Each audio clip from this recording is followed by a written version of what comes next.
Voilà, je dirais que ça doit servir à tout le monde, l'exemple qu'on a eu aujourd'hui. Qu'est-ce qui manque un peu à notre football pour aller un tout petit peu plus loin? Il nous manque plus grand-chose, on avance bien.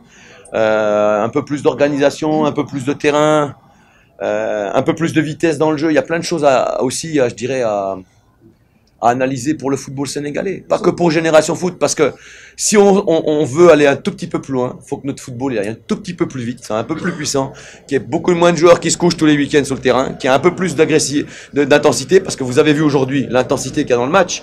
C'est pas un match de Ligue 1 sénégalaise aujourd'hui.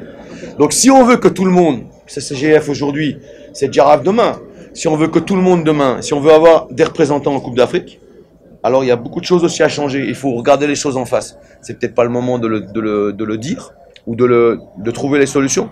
Mais c'est aussi ça, parce que susciter un espoir, c'est bien, mais ça ne doit pas être un petit feu de flamme, quoi. Et moi, il est hors de question que ce soit un feu de flamme, je vous le dis tout de suite, hein. Nous, on va pas s'arrêter là.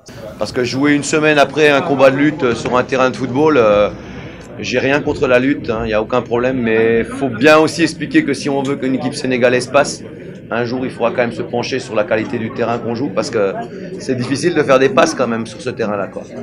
Voilà, maintenant c'est pas une excuse, hein. On n'était pas à 100% de notre possibilité, mais comme beaucoup de clubs, c'est comme ça. Donc il y a deux choses, il y a à la fois que tu dois remettre tout le monde dans le championnat, parce que le championnat c'est ce qui te permet d'aller en Coupe d'Afrique. Donc il ne faut surtout pas lâcher. Et là, comptez sur moi pour qu'on ne lâche pas. Et puis essayer d'avoir une vision sur 4 semaines ou dans le calendrier. Ce qui va être très compliqué. Parce que je vous signale quand même que les 2 prochains matchs, c'est au mois d'avril. Hein. Donc on est tout prêt. Hein. On est tout prêt. Donc nous, on a 3 matchs de retard, bientôt 4. Je ne sais pas comment on va faire. Hein. Plus des gens qui, soi-disant, vont partir en sélection. Là, on a 3 Gambiens qui viennent d'appeler en sélection. Moi je veux bien, mais je suis pas un magicien non plus, quoi. Je peux pas jouer tous les 2 jours et demi et puis aller en Coupe CAF, quoi. Donc il faudra aussi qu'on nous aide. Je suis désolé de le dire, mais si vous voulez qu'une équipe sénégalaise se qualifie, alors il faut revoir le calendrier, mais pas que dans le mois qui vient. Hein. Faut le revoir jusqu'à la fin de la saison, parce que là, j'ai fait nous on avait encore 21 matchs à jouer avant aujourd'hui. Il nous en reste 20, mais on en rajoute 2 avec la Coupe CAF. Donc il nous reste 23 matchs minimum. 23 matchs avant le 6 juin. Faites le calcul, vous allez voir combien ça fait de matchs par jour. C'est impossible.